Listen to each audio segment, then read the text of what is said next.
नमस्कार, स्वागत है आप सभी का छत्तीसगढ़ की खबरों में। मैं आपके साथ निकिता कश्यप। बुलेटिन की शुरुआत करते हैं। मुख्यमंत्री विष्णुदेव साय ने नई दिल्ली में स्थित पूसा परिसर में आयोजित केंद्रीय कृषि एवं विकास कल्याण के साथ साथ ग्रामीण विकास मंत्री शिवराज सिंह चौहान की पुस्तक अपनापन के विमोचन समारोह में शिरकत की। और जहां यह पुस्तक प्रधानमंत्री नरेंद्र मोदी के साथ शिवराज सिंह चौहान के सार्वजनिक जीवन अनुभवों और कार्यशैली पर आधारित है और जिसमें जनसेवा और नेतृत्व के विभिन्न पहलुओं को भी भावनात्मक और प्रेरक शैली में प्रस्तुत किया गया है। जानकारी देते चले कि मुख्यमंत्री ने पुस्तक प्रकाशन पर उन्हें शुभकामनाएं देते हुए कहा कि ऐसे प्रयास जनप्रतिनिधियों के अनुभवों को समाज तक पहुंचाने का महत्वपूर्ण भूमिका निभाते हैं। उन्होंने कहा कि प्रधानमंत्री नरेंद्र मोदी के नेतृत्व में देश की सुशासन और जनसेवा की नई कार्य संस्कृति विकसित हुई है, जो कि उस पुस्तक की भी परिलक्षित होती है। और जहां कार्यक्रम में कई राज्यों के मुख्यमंत्री, केंद्रीय मंत्री और अन्य गणमान्य व्यक्ति भी उपस्थित रहे।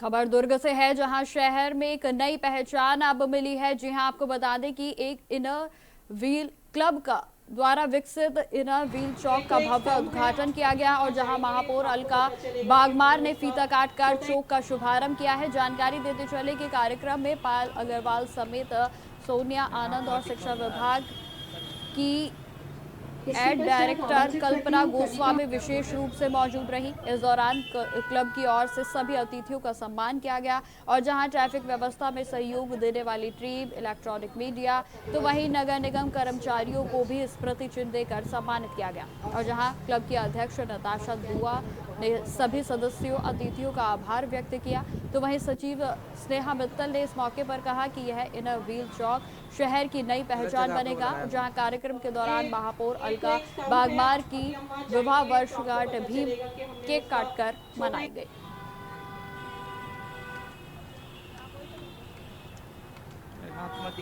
सर, ये इनर व्हील क्लब है जो हम 40 साल से शहर में काम कर रहे हैं। ये इंटरनेशनल वुमेन्स क्लब है जो हम विद्रुप शहर में 40 साल से हैं।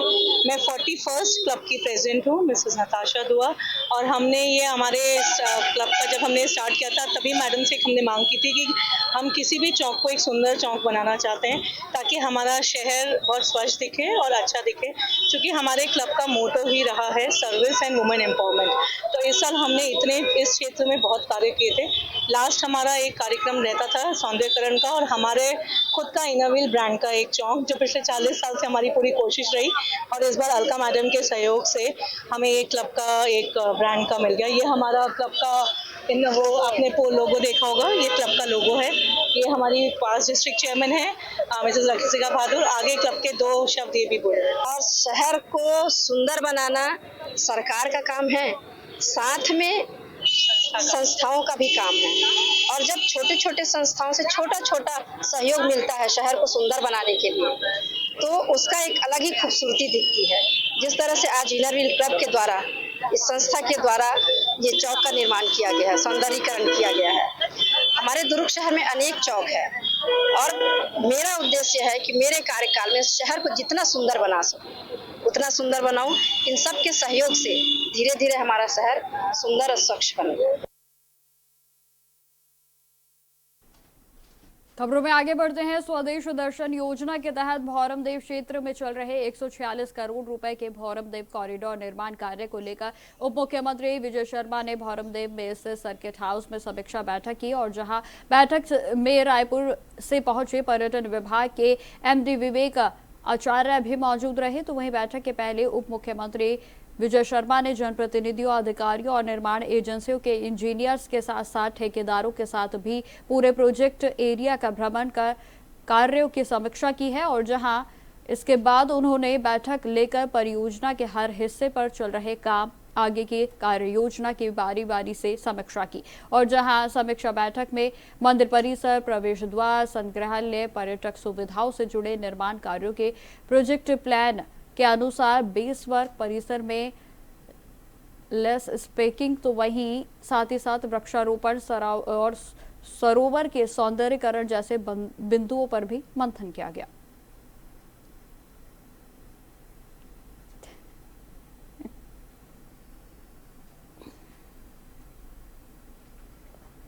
खबरों में आगे बढ़ते हैं। दुर्ग पुलिस ने 38 लाख रुपए के गबन के मामले में बड़ी कार्रवाई करते हुए एक पूर्व एरिया सेल्स ऑफिसर को गिरफ्तार किया है, जहां सत्यप्रकाश तिवारी के अनुसार जेवरा सिरसा में स्थित गोल्ड ट्रेडर्स के संचालक ने थाने में लिखित शिकायत को दर्ज कराया था और जहां शिकायत में बताया गया है कि आरोपी राजू जयसवाल कंपनी में एरिया सेल्स ऑफिसर के पद पर कार्यरत है और उसे बिक्री व बाजार से रकम संग्रह की जिम्मेदारी दी गई थी और जहां आरोपी ने व्यापारियों से वसूली गई रकम कंपनी के आधिकारिक बैंक खाते में जमा नहीं की और जहां राशि का गबन कर लिया गया। जेवरा सिरसा के प्रोपराइटर के द्वारा जेवरा सिरसा चौकी में एक प्रथम सूचना पत्र दर्ज कराया गया है कि उनके यहाँ मैनेजर के तौर पर राजेश जायसवाल की पदस्थापना थी। राजेश जायसवाल कार्यरत थे। उनके द्वारा विगत कई महीनों से उनके यहाँ पैकेजिंग किया जाकर के जो माल बिक्री के लिए बाहर जाता था उसका रकम उनके द्वारा लिया जाकर के और उस रकम को जो उनका खाता है, एक्चुअल खाता है जो कंपनी का, उसमें ना जमा किया जाकर के और 38 लाख रुपए की उनके द्वारा धोखाधड़ी गबन की गई है। प्रकरण में जेवरा सिरसा पुलिस चौकी द्वारा FIR दर्ज किया जाकर के धोखाधड़ी के प्रकरण के तहत आरोपी की पतासाजी की जा रही थी और आज मुख्य आरोपी जो है उसको बिलासपुर से गिरफ्तार किया जाकर उसको न्यायिक रिमांड पर भेजा गया। गोयल ट्रेजर।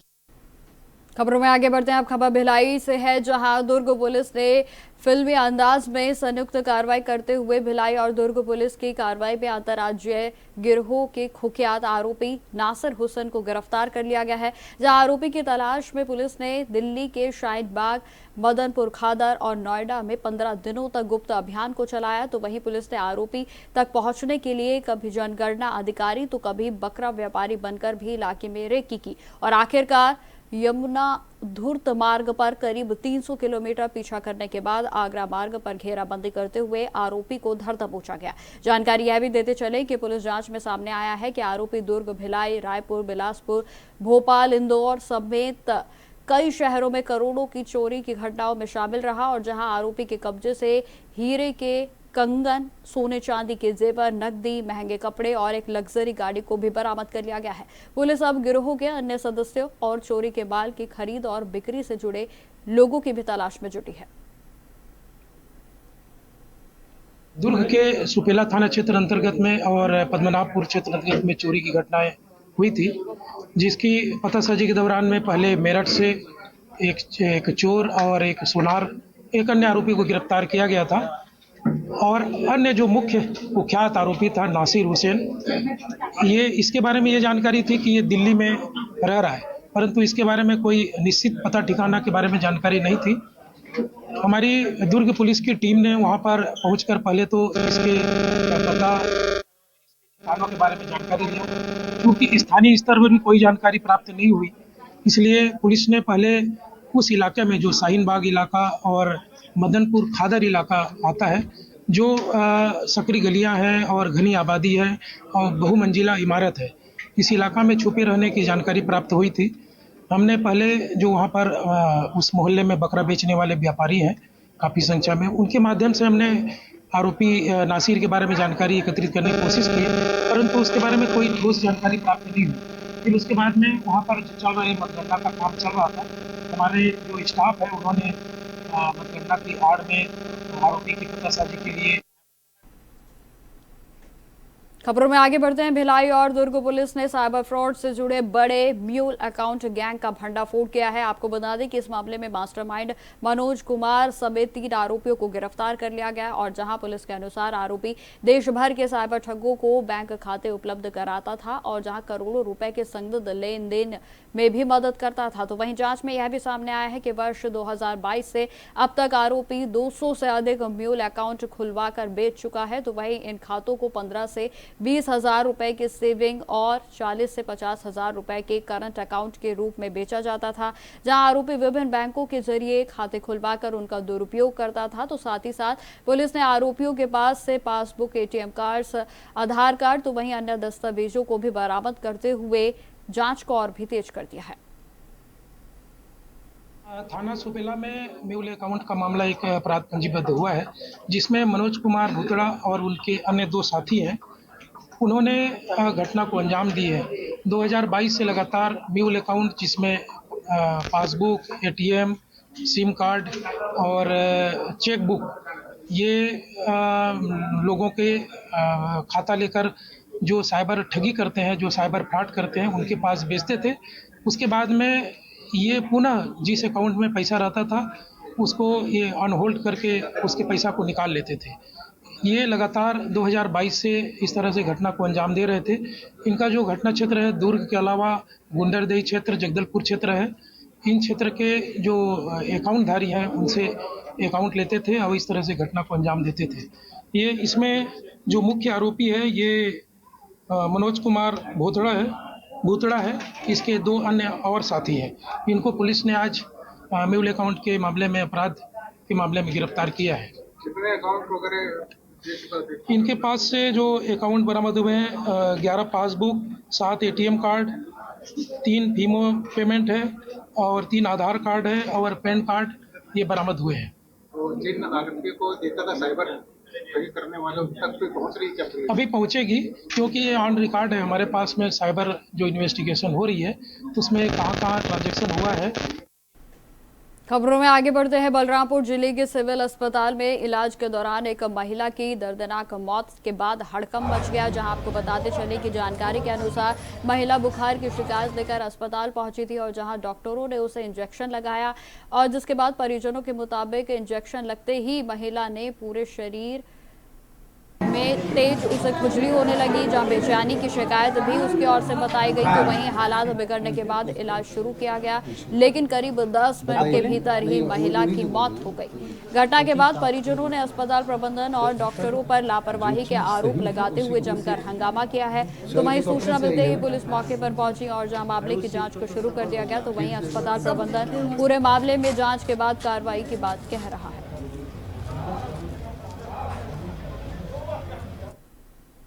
अब खबर बालोदा बाजार जिले से है, जहां बारनापारा वाइल्ड लाइफ के सेंचुरी क्षेत्र में हाथियों के आतंक से ग्रामीणों के बीच में खासतौर पर दहशत फैल गई है। जानकारी के मुताबिक आपको बताते चले कि बारनापारा जंगल के दोदे इलाके में एक किसान पर हाथी ने हमला कर दिया। हाथी ने किसान को उठाकर पटक दिया और जिससे कि उसकी दर्दनाक मौत हो गई। तो वहीं हाथियों का झुंड मुरमहड़ी गांव पहुंच गया था, जहां किसानों की गर्मी की धान की फसल पूरी तरह से नष्ट कर दी गई। तो वहीं इस हादसे में एक युवक की दर्दनाक मौत हो गई है।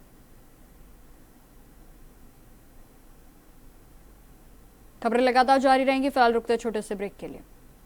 तो ब्रेक के बाद एक बार फिर से स्वागत है आप सभी का। बढ़ते हैं खबरों की ओर। बॉलीवुड के veteran actor Anupam Kher film industry में अपने 42 साल पूरे कर चुके हैं और जहां उनकी पहली फिल्म सारांश 25 मई साल 1984 को रिलीज हुई थी और इस खास मौके पर उन्होंने सोशल मीडिया पर एक इमोशनल वीडियो शेयर किया और जिसमें उन्होंने अपने फिल्मी सफर, इंडस्ट्री से मिले प्यार, तो वहीं यादगार एक्सपीरियंसेस को भी लेकर अपने दिल की बातों को जाहिर किया है। वीडियो में अनुपम खेर का कहना है कि इन 42 सालों में उन्होंने इंडस्ट्री, दर्शकों, डायरेक्टर्स, प्रोड्यूसर्स और अपने आप को स्टार्स से भरपूर प्यार और सम्मान उनको मिला है और जहां उन्होंने कहा कि भगवान बहुत ही दयालु हैं। आगे उन्होंने क्या कुछ कहा, आप सुनिए। 42 साल पहले 25 मई 1984 को मेरी पहली फिल्म सारांश रिलीज हुई थी मुंबई में मेट्रो सिनेमा में। 42 साल हो गए, कैसे गुजरे हैं ये 42 साल मुझे पता ही नहीं लगा। इन 42 सालों में मुझे मेरी फिल्म इंडस्ट्री से इतना प्यार मिला है, जनता से, ऑडियंस से, मेरे टेक्नीशियन से, डायरेक्टर्स, प्रोड्यूसर्स, को एक्टर्स से इतना प्यार मिला है। मैंने तब सोचा भी नहीं था कि 42 साल बाद जब मैं ये वीडियो बनाऊंगा, मैं अपनी 551 फिल्में पूरी कर चुका हूँगा।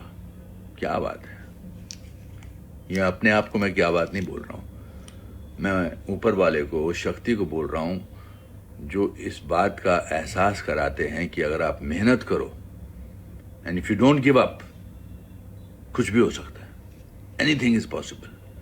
तो ये तमाम उन लोगों के लिए है, उन बच्चों के लिए है, उन एस्पिरेंट्स के लिए हैं जो छोटे छोटे शहरों में सपने देखते हैं कुछ बनने के लिए, कि अगर एक फॉरेस्ट डिपार्टमेंट के क्लर्क का लड़का 37 रुपये लेके मुंबई आ सकता है और अपनी पहली फिल्म में 28 साल का होने के बावजूद 65 साल के बुजुर्ग का रोल कर सकता है और 42 साल बाद कह सकता है कि मैंने 551 फिल्में की हैं।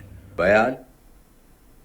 खबरों में आगे बढ़ते हैं। पश्चिम बंगाल में कोलकाता के लॉकडाउन में ममता बनर्जी की सरकार की ओर से लगवाई गई फुटबॉलर की लियोनेल मेसी की 70 फीट की ऊंची प्रतिमा हवा से हिल रही है। जी हां, मतलब अगर ये गिरी तो बड़ा हादसा हो सकता है। अब सवाल ये भी उठ रहे हैं कि ऐसे कैसे मूर्ति लगवाई गई जो कि हवा के झोंकों से ही हिलने लगी है। वायरल वीडियो होने के बाद अब टीम इसकी मरम्मत करने में भी जुटी है। विवेकानंद की मूर्ति छोटी और मेसी की मूर्ति बड़ी, पैरों से भी नीचे, ये विवाद याद है आपको। अब वही मेसी की मूर्ति हवा में हिल रही है, मतलब हवा के झोंके से हिलती दिख रही है। मामला पश्चिम बंगाल के कोलकाता का है। यहाँ के लेक टाउन में ममता बनर्जी की सरकार की ओर से लगवाई गई फुटबॉलर लियोनेल मेसी की प्रतिमा हवा से ही हिलने लगी। मतलब अगर ये गिरी तो बड़ा हादसा हो सकता है। सवाल ये भी उठ रहे हैं कि ऐसे कैसे मूर्ति लगवाई गई जो हवा के झोंके से हिलने लगी। तस्वीरों में आप खुद देखिए कैसे ये मूर्ति आगे पीछे हो रही है। इस तरह के तमाम वीडियो वायरल हुए तो अब टीम इसकी मरम्मत करने पहुंची है। पहले आप टीम की बात सुनिए। মেসি পুরো দুলছে, হাওয়া দিলেই দুলছে। ওর যে দুটো লেগ আছে, লেগটা শুধু পাগুলো উঁচু নিচু হয়ে একবার উঠছে একবার নামছে, যার জন্য কোনো সময় যে কোনো মুহূর্তে অ্যাক্সিডেন্ট হতে পারে, মানে হাওয়াতে পড়ে যেতে পারে নিচে।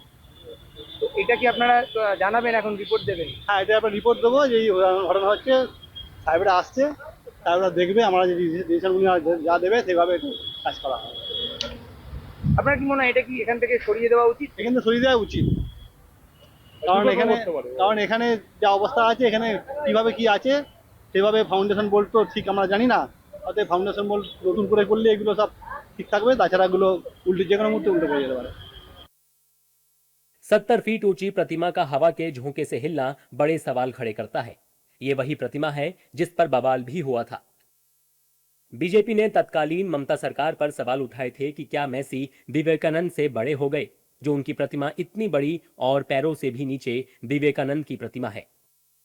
दरअसल 13 दिसंबर 2025 को अर्जेंटीना के महान फुटबॉलर लियोनेल मेसी अपने गोट इंडिया टूर 2025 के तहत 3 दिवसीय दौरे पर भारत आए थे। कोलकाता में उनके दौरे के दौरान भी जमकर बवाल हुआ था। अव्यवस्था की वजह से मैदान में कुर्सियां टूटी दिखी थी। अब आलम यह है कि जिस मेसी के सम्मान में प्रतिमा लगाई गई थी, अब वही प्रतिमा सिर्फ हवा। तो फिलहाल मेरे साथ इस बुलेटिन में इतना ही। देश दुनिया की तमाम खबरों की जानकारी के लिए बने रहें हमारे साथ। नमस्कार।